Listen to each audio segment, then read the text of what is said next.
In his article, Mr. Alok Sinha, former chairman and MD FCI, lauded Dr. Kurien's model of cooperative and recommended it to be a visionary model with a capacity to take up all the fears arising out of current Agriculture Reform Bill 2020.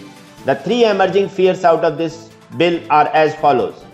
First, MSP will be abolished. Second, corporate sector may enter in a big way and work against farmers' interests.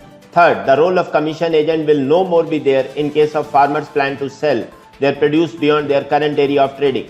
The government has now clarified that the MSP will continue, so there is no need to panic. Basmati rice, being outside the purview of MSP, was exported to the tune of almost 45 lakh tons last year. This is done via open market competition by rice millers and exporters, and no farmer has complained of being exploited and short charged by the private sector. The third fear of commission agent having no role in future is true to a certain extent. And this is where the Varghese Kurien model of Gujarat Amul is recalled for good effect. Middlemen were then effectively replaced by dairy producers themselves through farmers' cooperatives. Contract farming would lead to sustainable agri-modernization in India if the ownership leading to large economies of scale were to be in the hands of farmers' cooperative. About 90% of the farming produce is marketed outside the MSP system. The present agitation is led by only 10% of our farmland owners with a marketable surplus. Only a few states have spontaneously agitated. The National Dairy Development Board (NDDB) is gearing up to launch second phase of the National Dairy Plan (NDP2), the ambitious project to double milk production of India, which is already world's largest milk producer.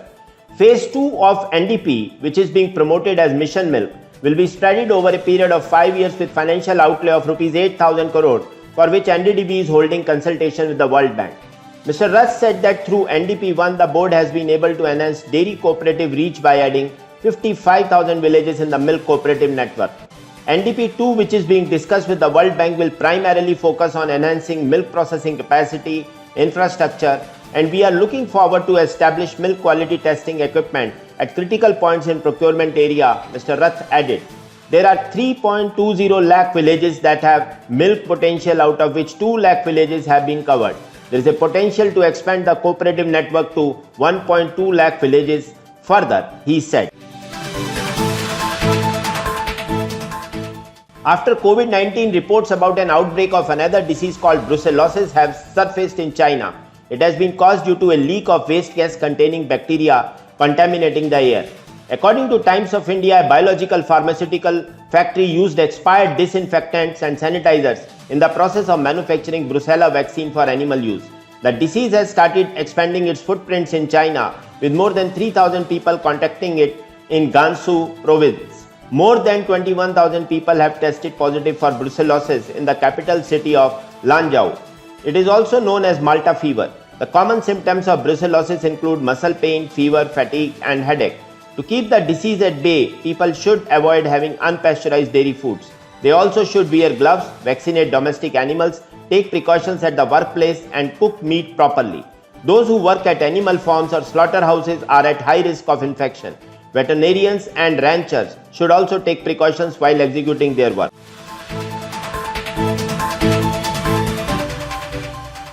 FSSAI has revealed plans to make fortification as a mandatory initiative for edible oil and milk coming next few months. In addition to intensifying its focus on local staples such as rice, wheat, and salt.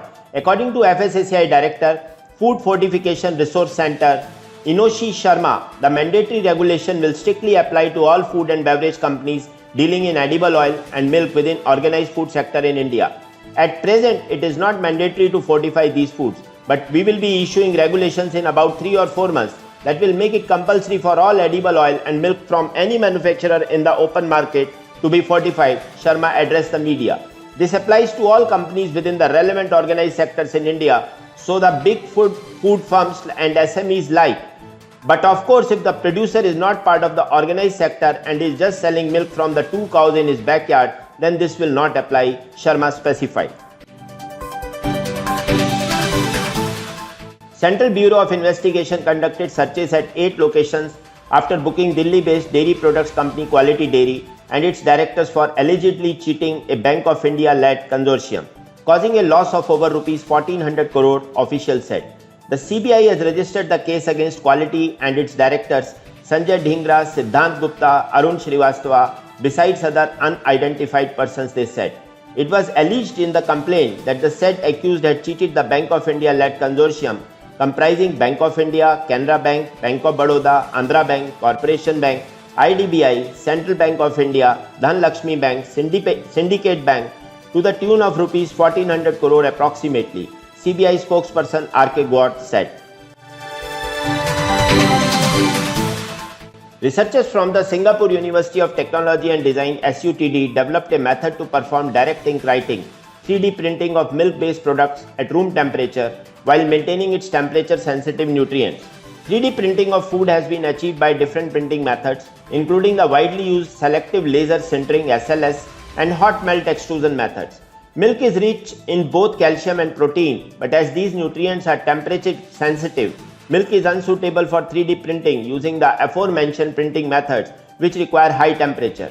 To tackle these limitations, the research team from SUTD's Soft Fluids Lab changed the rheological properties of the printing ink and demonstrated DIW 3D printing of milk by cold extrusion with a single milk product, powdered milk. The team found that the concentration of milk powder allowed for the simple formulation of 3D printable milk inks using water to control the rheology.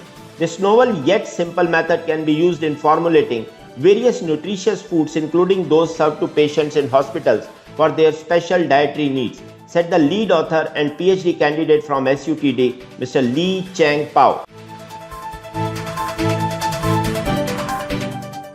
Brand Finance is one of the world's top 5 brand valuation institutes and is widely recognized for its professionalism and independence.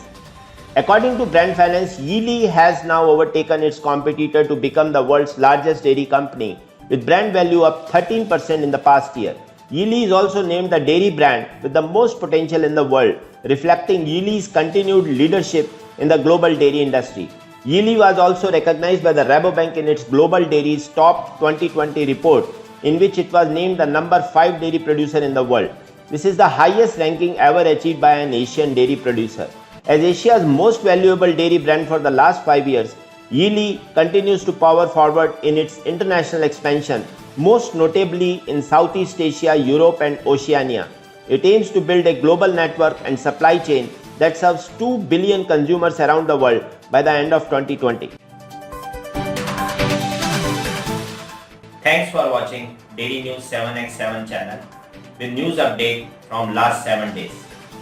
To continue receiving update from this channel, I, Kuldeep Sharma, request you to subscribe this channel and share and like the video.